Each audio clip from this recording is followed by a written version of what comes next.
नमस्कार, स्वागत है आपका हमारे इस YouTube चैनल पर। मैं मुनमुन श्रीवास्तव आपका हार्दिक अभिनंदन करता हूं।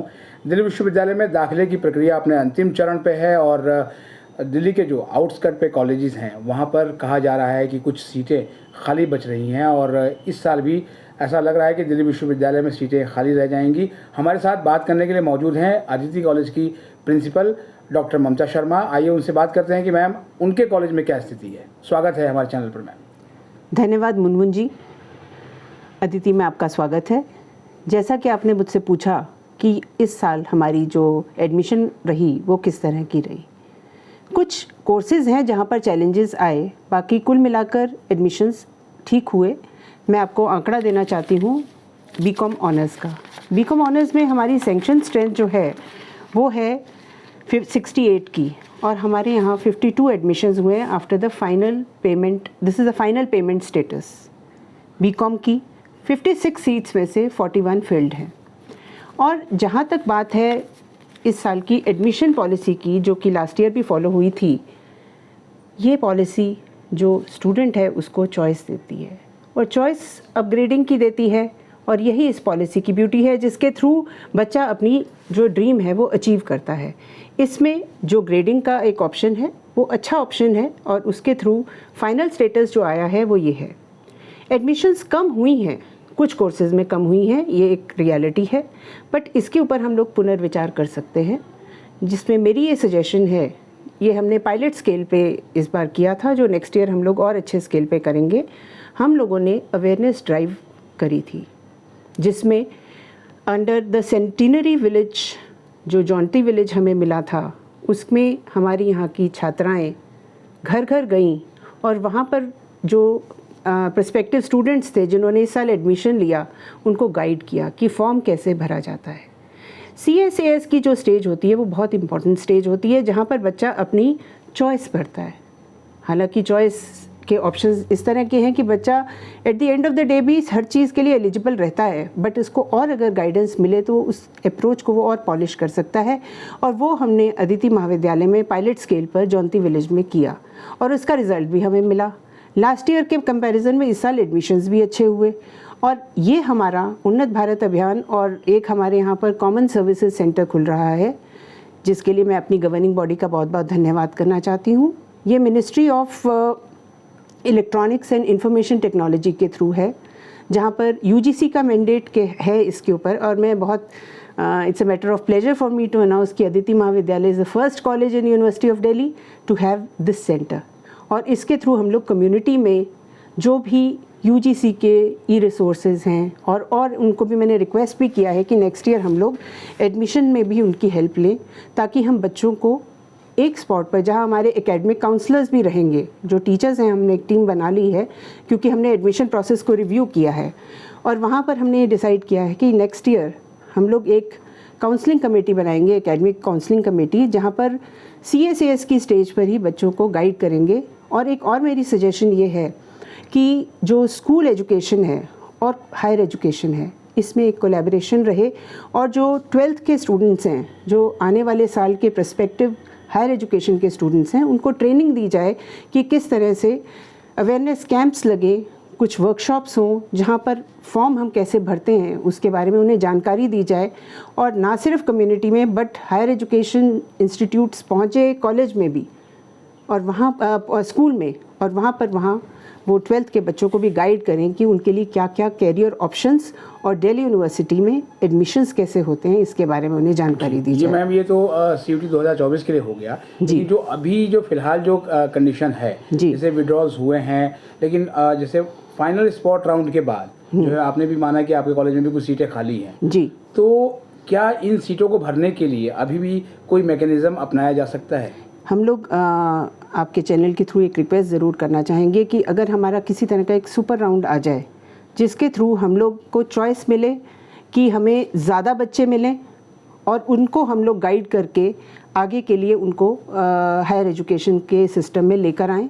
एक तो ये ऑप्शन है कि हमें ज़्यादा स्टूडेंट्स मिलें इन अ सुपर राउंड, और दूसरा ऑप्शन अगर इफ़ इट इज़ पॉसिबल तो हमें एक CUET स्कोर के बीच में जो बच्चों ने अप्लाई किया हुआ है दिल्ली यूनिवर्सिटी में, उनसे डायरेक्ट इंटरफेस के थ्रू हम लोग उनको एडमिशन दे सकें। एक और चीज़ है मैम, जो है वो जो विड्रॉल्स हुए तो कुछ पेरेंट्स ने जो कमेंट करके बताया या जब मिलते भी थे, फ़ोन करते थे, बात करते थे कि जो है वो हमने इसलिए अदिति को विड्रॉ कर लिया क्योंकि एक तो गांव देहात के एरिया में पड़ता है, कॉलेज तक पहुंचना बड़ा मुश्किल है, हॉस्टल की सुविधा भी नहीं है। तो क्या मैम आप भी मानती हैं कि यही सब कारण है कि जिसकी वजह से छोड़ा बच्चों ने कॉलेज? देखिए, जो बच्चा कमिटेड होता है वो अपनी चॉइस पे जाता है। डिस्टेंस एक ऐसी चीज़ है, जब अदिति महाविद्यालय स्टार्ट हुआ तो एक पर्सपेक्टिव से हुआ कि हम रूरल गर्ल्स को एजुकेशन दे सकें, इसीलिए कॉलेज आउटस्कर्ट्स में सिचुएटेड है और यही इस कॉलेज का एसेंस है, इस कॉलेज को इस्टेब्लिश करने की, कि हम रूरल गर्ल्स को एजुकेशन दे सकें। ये भी एक सच्चाई है कि CUET के थ्रू हम लोग और स्टूडेंट्स को भी केटर कर रहे हैं, जहाँ पर हमारे इवन सिक्किम से, नॉर्थ ईस्ट से और स्टेट से बच्चे आ रहे हैं। तो एक तो ये सच्चाई है कि यहाँ पर कनेक्टिविटी बेटर करने के लिए हम लोग पिछले 8 साल से, तो मैं भी प्रयासरत हूँ, हम लोग हर साल 2 या 3 रिक्वेस्ट भी भेजते हैं और ये सिचुएशन बहुत एक्यूट हो जाती है विंटर्स में, जब डेज बिकम शॉर्टर और बच्चों के लिए by the time the college gets over and they reach their home it is already very very late. इसमें हमें एक और चैलेंज आया था जब हमारे एग्जामिनेशन का टाइम था। कॉलेज में तो हम फ्लेक्सिबिलिटी दे देते हैं कि बच्चों की जल्दी क्लास हो जाए या किसी तरह से के और एडजस्टमेंट्स हो जाए, बट एग्जामिनेशन आवर्स तो फिक्स होते हैं, यूनिवर्सिटी का मैंडेट होता है उसमें। तो वहाँ पर ज़रूर ये एक चैलेंज है कि कनेक्टिविटी है इशू, और इसके लिए हम लोग लिखते रहते हैं। दिल्ली गवर्नमेंट में भी हमने लिखा, DTC वगैरह में भी लिखा कि हमारे लिए स्पेशल ज़रूर खोली जाए, और हम अपने इस प्रयास में अभी भी कार्यरत हैं। दूसरा इशू है हॉस्टल का। हॉस्टल में हम लोगों ने हायर अथॉरिटीज़ को अप्रोच किया है, दिल्ली गवर्नमेंट को हमने लिखा है कि हमें दी जाए सुविधा इस बात की कि हमें हॉस्टल का लैंड मिले। गांव वालों से भी हम टच में रहते हैं कि किसी तरह का कोई हमें ग्राम पंचायत का लैंड मिल जाए जहां पर हम एक बेटर इंफ्रास्ट्रक्चर देकर हॉस्टल बना सके और बच्चों को वहाँ रोक सके। बच्चों की पेरेंट्स की बहुत कंसर्न रहता है जब पहले फर्स्ट ईयर में बच्चा आता है कि बच्चा जब अपना होम टाउन छोड़कर यहाँ पर आए तो उसके लिए किस तरह का एक वातावरण मिले जिससे उसे सुरक्षित वातावरण मिले, और हॉस्टल एक उसी का ही एक इंफ्रास्ट्रक्चर होता है जिसमें हम लोग सिक्योरिटी देते हैं। तो इसके लिए मैं अभी भी दिल्ली गवर्नमेंट को आज भी मैंने लिखा है कि हमें किसी तरह से कॉलेज के लिए बेटर लैंड, और इसके थ्रू मैं आपके एक और बात भी कहना चाहती हूँ, साइंस कोर्सेज़। साइंस आने वाला टाइम हम सब जानते हैं, साइंस का तो हमेशा ही दौर रहा है, और आने वाला time with technology and everything हम लोगों ने साइंस कोर्सेज़ के लिए अपना इंफ्रास्ट्रक्चर भी तैयार किया हुआ है। बहुत क्वेरीज आती हैं स्टूडेंट्स की कि वो साइंस के बारे में जानना चाहते हैं, पढ़ना चाहते हैं। हमारे यहाँ विज़िट भी हो चुकी है BSc लाइफ साइंसेज़ के लिए, और we are waiting for the approval from the university and Delhi government. इसके थ्रू हम बच्चों को एक और नया पर्सपेक्टिव देंगे साइंस का। और शॉर्ट टर्म कोर्सेज़ भी हमारे यहाँ पर हैं। हमारे यहाँ पर नवज्योति फाउंडेशन और NIIT के थ्रू कंप्यूटर कोर्सेज़ चलते हैं। ये टोटली फ्री ऑफ कॉस्ट है। इसमें बच्चों की प्लेसमेंट, बच्चों का स्टार्टअप, सभी इश्यूज़ एड्रेस होते हैं।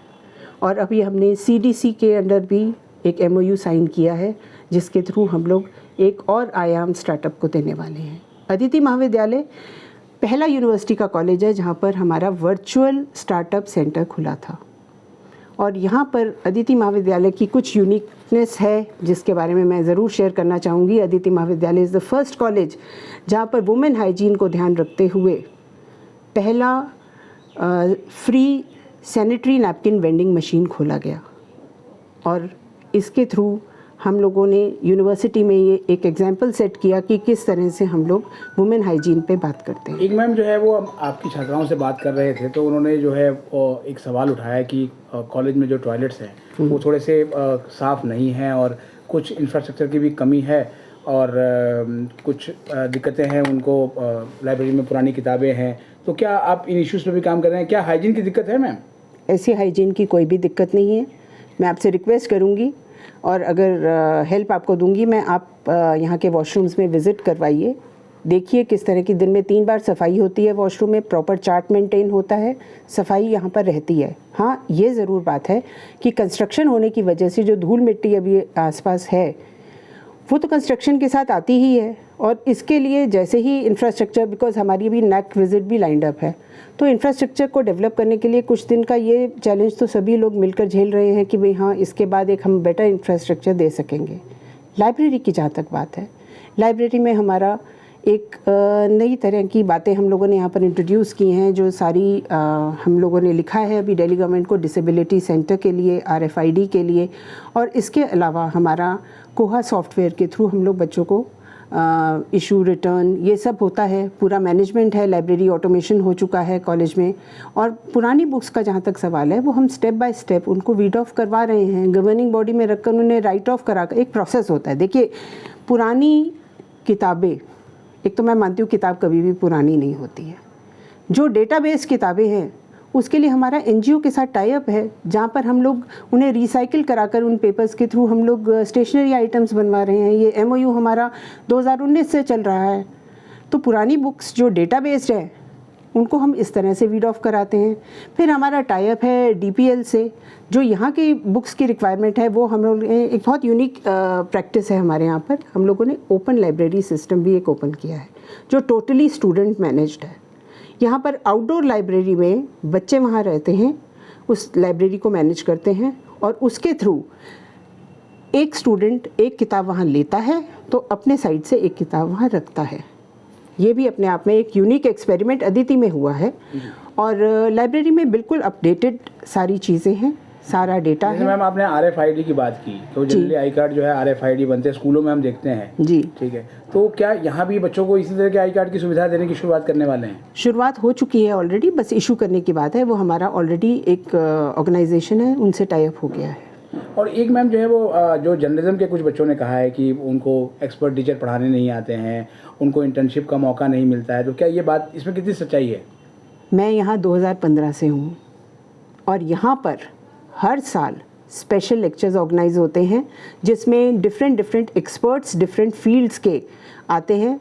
आप ज़रूर उन बच्चों को कहिए मुझसे मिलें, ताकि मैं उन्हें और अच्छी तरह से अवेयर कर चुकूँ, और जितने जर्नलिज्म के टीचर्स हैं उनसे मिलें। ये तो हमारा डॉक्यूमेंटेड प्रैक्टिस है जिसके थ्रू एक्सपर्ट्स आते हैं। हमारे यहाँ 6 जर्नलिज्म की फैकल्टी टीचर्स हैं, और वो लोग अपने स्पेशल लेक्चर्स ऑर्गेनाइज करते हैं। लोकसभा की विज़िट्स होती हैं, डिफरेंट चैनल्स की विज़िट्स होती हैं, डिफरेंट चैनल्स में इंटर्नशिप्स होती हैं, और वहाँ पर बच्चे हैंड्स ऑन ट्रेनिंग लेते हैं। यहाँ पर जब एक्सपर्ट्स आते हैं तो हैंड्स ऑन ट्रेनिंग लेकर वो आगे के लिए अपने आप को तैयार करते हैं। और ये मेरे लिए बहुत खुशी की बात है कि हमारे यहाँ बहुत इम्पॉर्टेंट चैनल्स, जी TV, आज तक, इसमें भी हमारी छात्राएँ अपना प्रेजेंस दर्ज कर रही हैं। G20 को लेके मैम जो है वो कई कॉलेज में प्रोग्राम हो रहे हैं, बाकायदा दिल्ली विश्वविद्यालय करा रहा है। आपके कॉलेज को भी एक कंट्री की थीम मिल रही है, तो उसकी तैयारी कैसी चल रही है? G20 में हम लोगों ने under the guidance of culture council university of Delhi काम कर रहे हैं। इसके लिए हमारे चेयरमैन प्रोफेसर रविंद्र कुमार जी को मैं बहुत बहुत धन्यवाद देना चाहती हूँ, और chairperson culture council Shri Anoop Lather ji को भी। हम बहुत लकी हैं कि हमें एक कंट्री इटली मिली है इसमें हमें, और इसके थ्रू हमारे बहुत सारे प्रैक्टिसेस हम लोग कॉम्पिटिशन्स ऑर्गेनाइज कर रहे हैं। 18th का हमारा फाइनल इवेंट है, जिसमें हमारे जो बच्चों की पहले की तैयारी है उसके लिए उनको ऑनर किया जाएगा। और उस दिन हमारी एग्जिबिशंस रहेंगी, क्विज़िन्स ऑफ इंडिया एंड इटली रहेगा, जहाँ पर बच्चे जानेंगे कि किस किस तरह से एक लाइफ में एक कंपैरिजन आ जाएगा। डिबेट चल रही हैं हमारे यहाँ पर, हमारे यहाँ पेपर राइटिंग चल रहा है, रिसर्च पेपर राइटिंग। हमारे यहाँ बहुत एक यूनिक चीज़ है, वो है under graduate research projects. Delhi university में बहुत कम कॉलेजेस में ये प्रैक्टिस है, और हम लोगों ने ये पिछले 3 साल से ये प्रैक्टिस हमारे यहाँ इंट्रोड्यूस है, जहाँ पर हम बच्चे को, this is prior to NEP, बच्चे को हम लोग अंडर ग्रेजुएट रिसर्च के लिए प्रमोट करते हैं। और अमाउंट तो बहुत थोड़ा है, जिसमें हम लोग 10,000 पर प्रोजेक्ट को देते हैं, बट उसके थ्रू जो बच्चा लर्न कर रहा है, हमारे यहाँ पर प्रोजेक्ट्स हो रहे हैं सोलर एनर्जी पे। हम लोगों ने यहाँ ग्रीन प्रैक्टिसेस जो फॉलो की हैं उसके ऊपर बच्चे और जान रहे हैं कि किस तरह से जो डेटा हमारा हम सेव कर रहे हैं, सोलर एनर्जी और वो सब। इसमें फिर ड्रग ट्रैफिकिंग, इस पे बच्चा जान रहा है, बच्चा देख रहा है कि किस तरह से हम सोसाइटी में एक चेंज ला सकते हैं। सर्वेज हो रहे हैं, NEP फर्स्ट ईयर जब कंप्लीट हुआ हमने सर्वेज कराए, जिसके थ्रू हमने ये जाना कि NEP बहुत सक्सेसफुल रही है और बच्चों ने इसको बहुत अच्छे से समझा है। ये सारे सर्वेज हमारे कॉलेज की वेबसाइट पे अवेलेबल हैं। बहुत बहुत धन्यवाद डॉक्टर ममता शर्मा जी, हमें समय देने के लिए, और आपको आगामी G20 का जो कार्यक्रम हो रहा है उसके लिए बहुत बहुत शुभकामनाएं। धन्यवाद।